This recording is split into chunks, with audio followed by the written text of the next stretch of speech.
साई राम, ओम साई राम, ओम साई राम, ओम साई राम।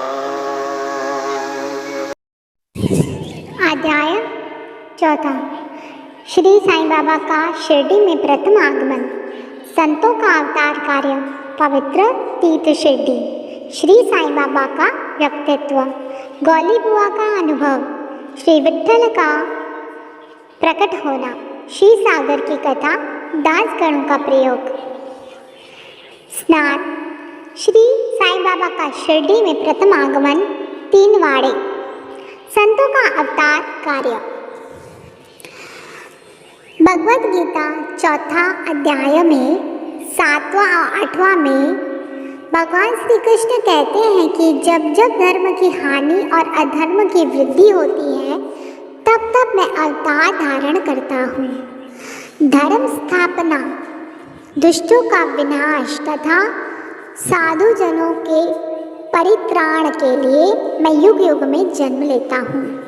साधु और संत भगवान के प्रतिनिधि स्वरूप हैं। वे उपयुक्त समय पर प्रकट होकर अपने कार्य प्रणाली द्वारा अपना अवतार कार्य पूर्ण करते हैं। अर्थात जब ब्राह्मण, क्षत्रिय और वैश्य अपने कर्तव्यों से विमुख हो जाते हैं, जब शूद्र उच्च जातियों के अधिकार छीनने लगते हैं, जब धर्म के आचार्यों का अनादर तथा निंदा होने लगती है, तब लोग निषिद्ध भोज्य पदार्थों और मदिरा आदि का सेवन करने लगते हैं। जब धर्म आड़ में निंदित कार्य होने लगते हैं, जब भिन्न भिन्न धर्मावलंबी परस्पर लड़ने लगते हैं, जब ब्राह्मण संध्या आदि कर्म छोड़ देते हैं, कर्मठ पुरुषों को धार्मिक कृत्यों में अरुचि उत्पन्न हो जाती है, जब योगी ध्यान आदि कर्म करना छोड़ देते हैं और जब जन साधारण की ऐसी धारणा हो जाती है कि केवल धन, संतान और स्त्री ही सर्वस्व है, तथा इस प्रकार जब लोग सत्य मार्ग से विचलित होकर अधपतन की ओर अग्रसर होने लगते हैं, तब संत प्रकट होकर अपने उपदेशों एवं आचरण के द्वारा धर्म की स्थापना करते हैं। वे समुद्र के ज्योति स्तंभ की तरह हमारा उचित मार्गदर्शन करते तथा सत्य पथ पर चलने की को प्रेरित करते हैं। इसी मार्ग पर अनेकों संत, निवृत्तिनाथ, ज्ञानदेव, मुक्ताबाई, नामदेव, गौड़ाई, एकनाथ, तुकाराम, नरहरि, नरसिंह भाई, सज्जन कसाई, सनवंता माली और रामदास तथा कई अन्य संत सत्य मार्ग का दिग्दर्शन करने हेतु भिन्न भिन्न अवसरों पर प्रकट हुए और इन सब के पश्चात शिरडी में श्री साईं बाबा का अवतार हुआ। पवित्र तीर्थ शिरडी अहमदनगर जिले में गोदावरी के तट बड़े ही भाग्यशाली हैं, जिन पर अनेक संतों के जन्म धारण किया और अनेकों ने वहाँ आश्रम पाया। ऐसे संतों में श्री ज्ञानेश्वर महाराज प्रमुख थे। शिरडी अहमदनगर जिले के राहता तालुका में है। गोदावरी नदी पर पार करने के पश्चात मार्ग सीधा शिरडी को जाता है। 8 मील चलने पर जब आप नीम गांव पहुंचेंगे तो वहां से शिरडी दृष्टिगोचर होने लगती है। कृष्णा नदी के तट पर अन्य तीर्थ स्थान गणगापुर, नरसिंहवाड़ी और औदुंबर के समान ही शिरडी भी प्रसिद्ध तीर्थ है। जिस प्रकार दामोजी ने मंगलवेढ़ा को पंढरपुर के समीप, समर्थ रामदास ने सज्जनगढ़ को, दत्तावतार श्री नरसिंह सरस्वती वे वाड़ी को पवित्र किया, उसी प्रकार श्री साईनाथ ने शिरडी में अवतीर्ण होकर उसे पावन बनाया। श्री साई बाबा का व्यक्तित्व। श्री साई बाबा के सानिध्य से शिरडी का महत्व विशेष बढ़ गया। अब हम उनके चरित्र का अवलोकन करेंगे। उन्होंने इस भवसागर पर विजय प्राप्त कर ली थी, जिसे पार करना महान दुष्कर तथा कठिन है। शांति उनका आभूषण था और तथा वे ज्ञान के साक्षात प्रतिमा थे। वैष्णव भक्त सदैव वहाँ आश्रय पाते थे। दानवीरों में वे राजा कर्ण के समान दानी थे। वे समस्त सारों के सार रूप थे। ऐहिक पदार्थों से उन्हें अरुचि थी। सदा आत्मस्वरूप में विमग्न रहना ही उनके जीवन का मुख्य ध्येय था। अनित्य वस्तुओं का आकर्षण उन्हें छू भी नहीं गया था। उनका हृदय शीशे की सदृश उज्ज्वल था। उनके श्रीमुख से सदैव अमृत वर्षा होती थी।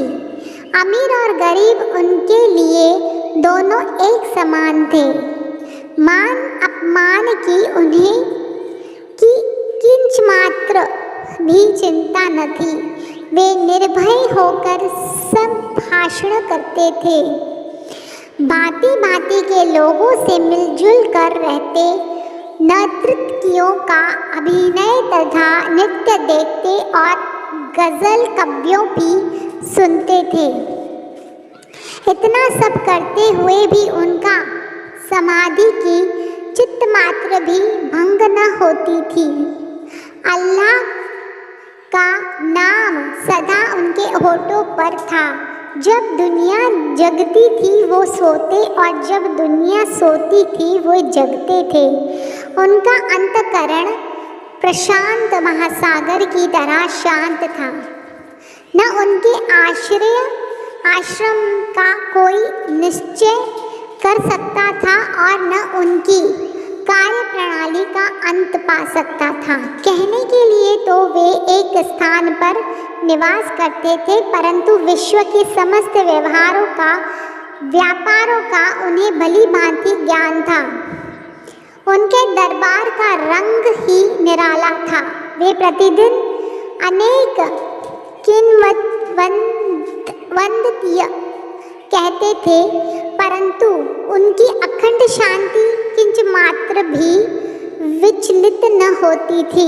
वे सदा मस्जिद की दीवार के सहारे बैठे रहते थे तथा प्रातः, मध्याह्न और सायंकाल लेंडी और चावड़ी की ओर वायु सेवन करने जाते थे, तो भी सदा आत्मस्थित ही रहते थे। स्वतः सिद्ध होकर भी वे साधकों के समान आचरण करते थे। वे विनम्र, दयालु तथा अभिमान रहित थे।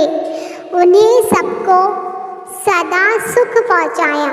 ऐसे थे श्री साई बाबा, जिनके श्री चरणों का स्पर्श कर शिरडी पावन बन गई।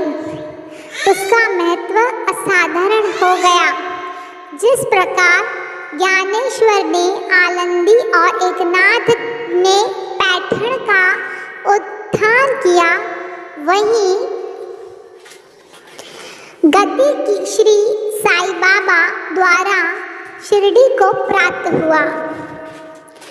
शिरडी के फूल, पत्ते, कंकड़ और पत्थर भी धन्य हैं, जिन्हें श्री साई चरणाम्बुजों का चुंबन तथा उनकी चरण रज मस्तक पर धारण करने का सौभाग्य प्राप्त हुआ। भक्तगण को शिरडी एक दूसरा पंढरपुर, जगन्नाथपुरी, द्वारका, बनारस, काशी, महाकालेश्वर तथा कोंकण महाबलेश्वर बन गई। श्री साईं का दर्शन करना ही भक्तों का वेद मंत्र था, जिसके परिणाम स्वरूप आसक्ति घटती और आत्मदर्शन का पथ सुगम होता था। उनका श्री दर्शन ही योग साधना तथा उसे वार्तालाप करने से समस्त पाप नष्ट हो जाते थे।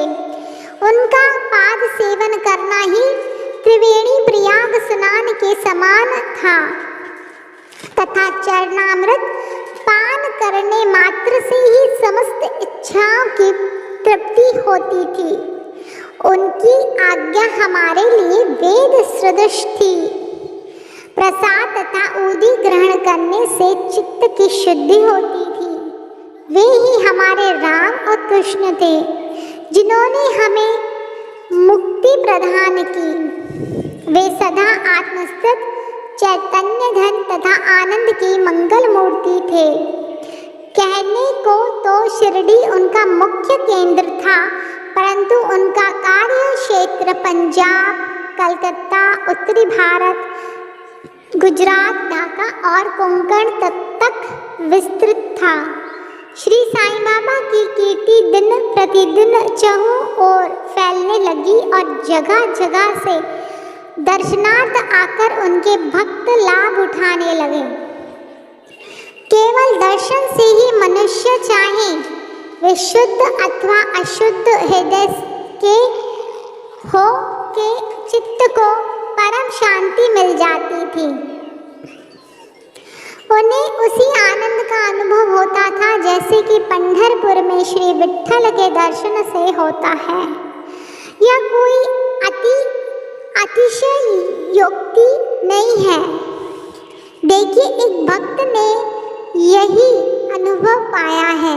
गौली बुआ लगभग 15 वर्ष के वयोवृद्धि भक्त, जिनका नाम गौली बुआ था, पंडरी के एक वारकरी थे। वे 8 मास पंढरपुर तथा 4 मास आषाढ़ से कार्तिक तक गंगा तट पर निवास करते थे। सामान ढोने के लिए वे एक गधे को अपने पास रखते थे और एक शिष्य भी सदैव उनके साथ रहता था। वे प्रतिवर्ष वारी लेकर पंढरपुर जाते और लौटने समय श्री बाबा के दर्शनार्थ शिरडी आते थे। बाबा पर उनका अगाध प्रेम था। वे बाबा की ओर एकटक निहारते और कह उठते थे कि ये तो श्री पंढरीनाथ श्री विट्ठल के अवतार हैं, जो अनाथ नाथ, दीन दयालु और दोनों के नाथ हैं। गौली बुआ श्री विठोबा के परम भक्त थे। उन्होंने अनेक बार पंढरी की यात्रा की तथा प्रत्यक्ष अनुभव किया कि श्री साईं बाबा सचमुच में ही पंढरीनाथ हैं। विट्ठल स्वयं प्रकट हुए। श्री साईं बाबा की ईश्वर चिंतन और भजन में विशेष अभिरुचि थी। वे सदैव अल्लाह मालिक पुकारते तथा भक्तों से कीर्तन सप्ताह करवाते थे। इसे नाम सप्ताह भी कहते हैं। एक बार उन्होंने दासगणों को कीर्तन सप्ताह करने की आज्ञा दी। दासगणों ने बाबा से कहा कि आपकी आज्ञा मुझे शिरोधार्यक है, परंतु इस बात का आश्वासन मिलना चाहिए कि सप्ताह के अंत में विट्ठल अवश्य प्रकट होंगे, परंतु साथ ही भक्तों में श्रद्धा व तीव्र उत्सुकता का होना भी अनिवार्य है। ठाकुर नाथ की ढंकपुरी, विट्ठल की पंडरी, रणछोड़ की द्वारका, यही तो है। किसी को दूर जाने की आवश्यकता नहीं है। क्या विट्ठल नहीं कहीं बाहर से आएंगे? वे तो यही विराजमान है। जब भक्तों में प्रेम और भक्ति का स्तोत्र प्रवाहित होगा तो विट्ठल स्वयं ही यहाँ प्रकट हो जाएंगे। सप्ताह समाप्त होने के बाद विट्ठल भगवान इस प्रकार प्रकट हुए। काका साहेब दीक्षित सदैव की भांति स्नान करने की पश्चात जब ध्यान करने को बैठे तो उन्होंने विट्ठल के दर्शन हुए। दोपहर के समय जब वे बाबा के दर्शनार्थ मस्जिद पहुंचे तो बाबा ने उनसे पूछा, क्या विट्ठल पाटिल आए थे ना? वे बहुत चंचल हैं, उनको दृढ़ता से पकड़ लो। यदि थोड़ी भी असावधानी की तो वे बच कर निकल जाएंगे। यह प्रातः काल की घटना थी और दोपहर के समय उन्हें पुनः दर्शन में हुए। उसी दिन एक चित्र बेचने वाला विठोबा के 25-30 चित्र लेकर वहां बेचने आया। यह चित्र ठीक वैसा ही था जैसे कि काका साहेब दीक्षित को ध्यान में दर्शन हुए थे। चित्र देखकर और बाबा के शब्दों का स्मरण कर काका साहेब को बड़ा विस्मय और प्रसन्नता हुई। उन्होंने एक चित्र सहर्ष खरीद लिया और उसे अपने देवघर में प्रतिष्ठित कर दिया। ठाणा के अवकाश प्राप्त मामलादार श्री बी.वी. देव ने अपने अनुसंधान के द्वारा यह प्रमाणित कर दिया था कि शिरडी पंढरपुर की परिधि में आती है। दक्षिण में पंढरपुर श्री कृष्ण का प्रसिद्ध स्थान है, अतः शिरडी ही द्वारका है। साई लीला पत्रिका भाग 12 अंक 1, 2, 3 के अनुसार द्वारका की एक और व्याख्या सुनने में आई है, जो कि के नारायण अय्यर द्वारा लिखित भारतवर्ष का स्थायी इतिहास में स्कंद पुराण भाग 2 पृष्ठ 10 से उद्धृत की गई है। वह इस प्रकार है, चतुर्वर्णमपि वगणानां यत्र द्वाराणि सर्वथा अतो द्वारावती युक्ता विदधीभस्तत्वादिभिः।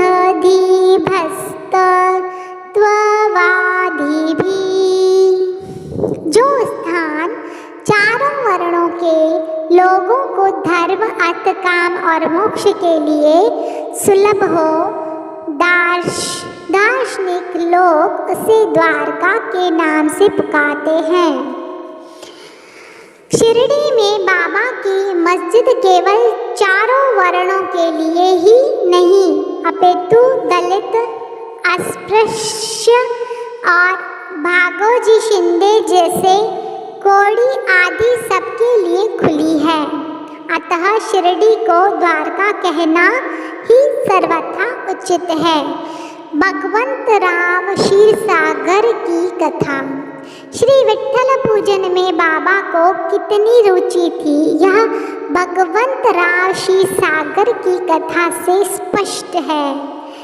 भगवंतराव के पिता विठोबा के परम भक्त थे, जो प्रतिवर्ष पंढरपुर वारी लेकर जाते थे।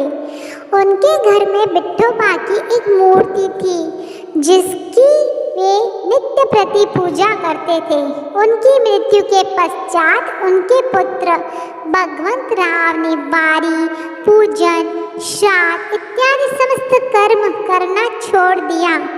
जब भगवंतराव शिरडी आए तो बाबा उन्हें देखते ही कहने लगे कि इनके पिता मेरे परम मित्र थे, इसी कारण मैंने इन्हें यहाँ बुलाया है।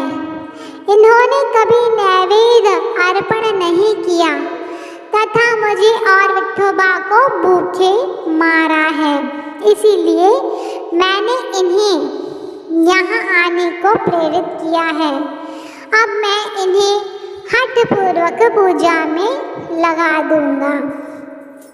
दासगणों का प्रयाग स्थान गंगा और यमुना नदी के संगम पर प्रयाग प्रसिद्ध पवित्र तीर्थ स्थान है। हिंदुओं की ऐसी भावना है कि वह स्नान आदि करने से समस्त पाप नष्ट हो जाते हैं।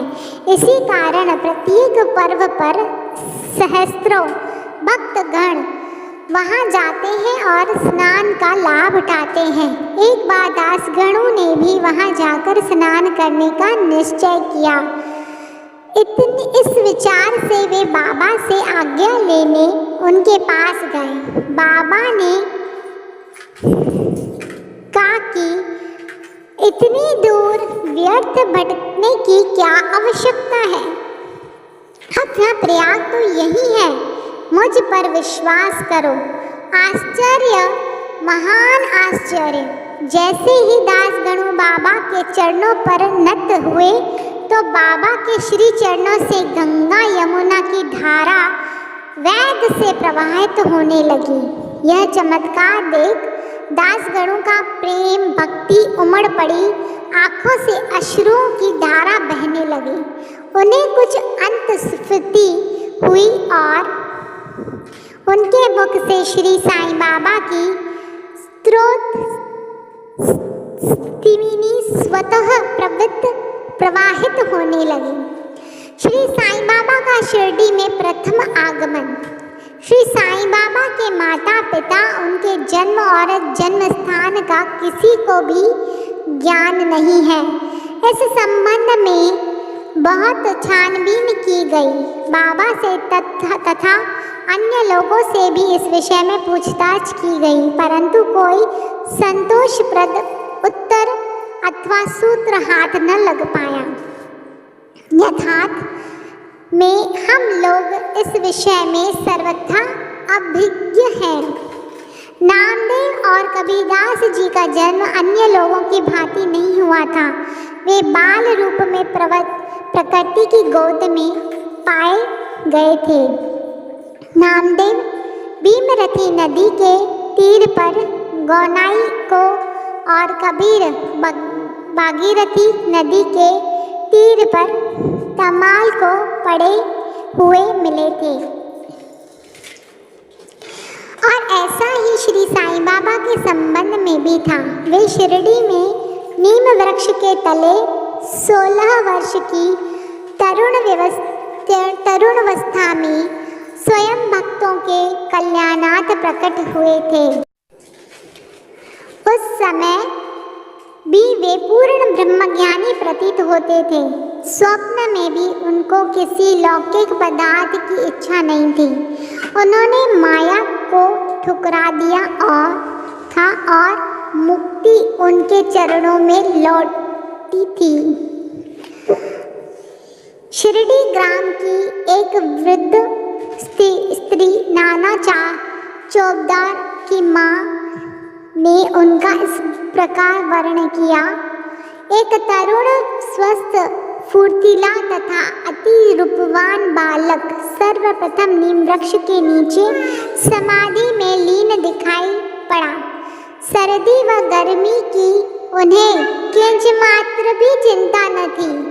उन्हें इतनी अल्प आयु में इस प्रकार कठिन तपस्या करते देखकर लोगों को महान आश्चर्य हुआ। दिन में वे किसी से भेंट नहीं करते थे और रात्रि में निर्भय होकर एकांत में घूमते थे। लोग आश्चर्यचकित होकर पूछते फिरते थे कि इस युवक का कहाँ से आगमन हुआ है। उनकी बनावट तथा आकृति इतनी सुंदर थी कि एक बार देखने मात्र से लोग आकर्षित हो जाते थे।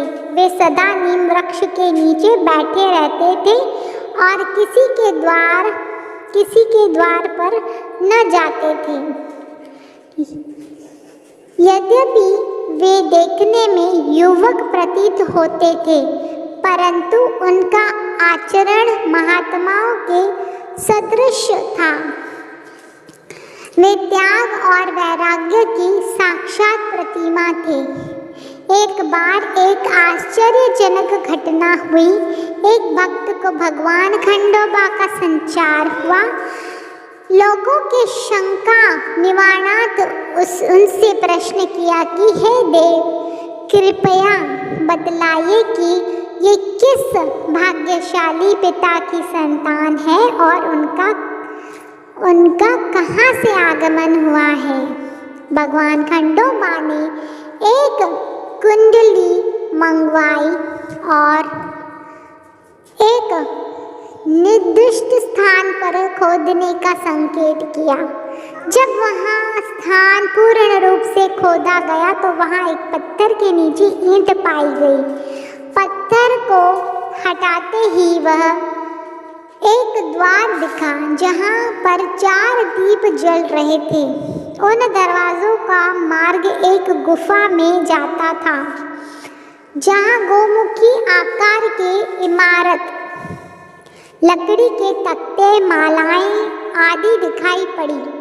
भगवान खंडोबा कहने लगे कि इस युवक ने इस स्थान पर 12 वर्ष तपस्या की है। तब लोग युवक से प्रश्न करने लगे, परंतु उसने यह कहकर बात टाल दी कि यह मेरे श्री गुरुदेव की पवित्र भूमि है, अतएव मेरा पूज्य स्थान है। तब लोगों ने उस दरवाजे को पूर्णवत बंद कर दिया। जिस प्रकार अश्वत्थ तथा औदंबर वृक्ष पवित्र माने जाते हैं, उसी प्रकार बाबा ने भी इस नीम वृक्ष को उतना ही पवित्र माना और प्रेम किया। महासापति तथा शिरडी के अन्य भक्त इस स्थान को बाबा के गुरु का समाधि स्थान मानकर सदैव नमन किया करते थे। 3 वाड़े। नीम वृक्ष के आसपास की भूमि श्री हरि विनायक साठे ने मोल ली थी और उस स्थान पर एक विशाल भवन का निर्माण किया जिसका नाम साठेवाड़ा रखा गया। बाहर से आने वाले यात्रियों के लिए वह वाड़ा एकमात्र विश्राम स्थान था जहाँ सदैव भीड़ रहा करती थी। नीम वृक्ष के नीचे चारों ओर चबूतरा बांधा गया। सीढ़ियों के नीचे दक्षिण की ओर एक छोटा सा मंदिर है जहाँ भक्त लोग चबूतरे के ऊपर उत्तराभिमुख होकर बैठते हैं। ऐसे विश्वास किया जाता है कि भक्त गुरुवार तथा शुक्रवार की संध्या को वहाँ धूप अगरबत्ती आदि सुगंधित पदार्थ जलाते हैं। वे ईश कृपा से सदैव सुखी होंगे।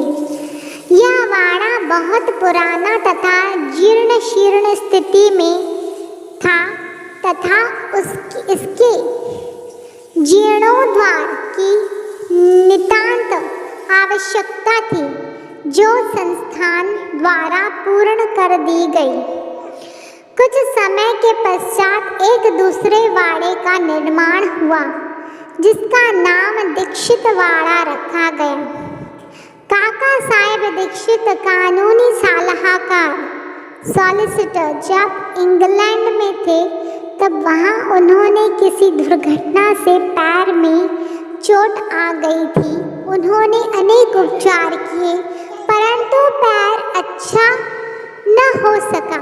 नाना साहेब चांदोरकर ने उन्हें बाबा की कृपा प्राप्त करने का परामर्श दिया। इसीलिए उन्होंने सन 1909 में बाबा के दर्शन किए। उन्होंने बाबा से पैर के बदले अपने मन की पंगुता दूर करने की प्रार्थना की। बाबा के दर्शन से उन्हें इतना सुख प्राप्त हुआ कि उन्होंने स्थायी रूप से शिरडी में रहना स्वीकार कर लिया और इसी तरह उन्होंने अपने तथा भक्तों के हेतु एक वाड़े का निर्माण कराया। इस भवन का शिलान्यास दिनांक 9 दिसंबर 1910 को हुआ था। उसी दिन अन्य दो विशेष घटनाएं घटित हुई। श्री दादा साहब खापर्डे को घर वापस लौटने की अनुमति प्राप्त हो गई और चावड़ी में रात्रि को आरती आरंभ हो गई। कुछ समय में वाड़ा संपूर्ण रूप से बन गया और रामनवमी 1911 के शुभ अवसर पर उसका यथाविधि उद्घाटन कर दिया गया। इसके बाद एक और वाड़ा मानो एक शाही भवन नागपुर के प्रसिद्ध श्रीमंत बूटी ने बनवाया। इस भवन के निर्माण में कुछ धनराशि लगाई गई। उनकी समस्त निधि सार्थक हो गई क्योंकि बाबा का शरीर अब वहीं विश्रांति पा रहा है और फिलहाल वह समाधि मंदिर के नाम से विख्यात है। इस मंदिर के स्थान पर पहले एक बागीचा था जिसमें बाबा स्वयं पौधों को सींचते और उनकी देखभाल किया करते थे। जहाँ पहले एक छोटी सी कुटी भी नहीं थी, वहाँ 3 वाड़ों का निर्माण हो गया। इस सब में 60 वाड़ा पूर्व काल में बहुत ही उपयोगी था। बागीचे की कथा। वामन तात्या की सहायता से स्वयं बागीचे की देखभाल शिरडी से श्री साईं बाबा की अस्थायी अनुपस्थिति तथा चांद पाटिल की बारात में पुनः शिरडी लौटना, देवीदास जानकीदास और गंगागिर की संगति, मोहिद्दीन तंबोले के साथ कुश्ती, मस्जिद में निवास, श्री डेंगले व अन्य भक्तों पर प्रेम तथा अन्य घटनाओं का अगले अध्याय में वर्णन किया गया है। श्री सद्गुरु साईनाथ प्रणमस्तु। शुभम भवतु। श्री सच्चिदानंद सद्गुरु साईनाथ महाराज की जय। श्री सच्चिदानंद सद्गुरु साई गणानंद महाराज की जय। श्री सच्चिदानंद सद्गुरु जगतगुरु बाल योगीराज साई नारायण महाराज की जय। साई लीला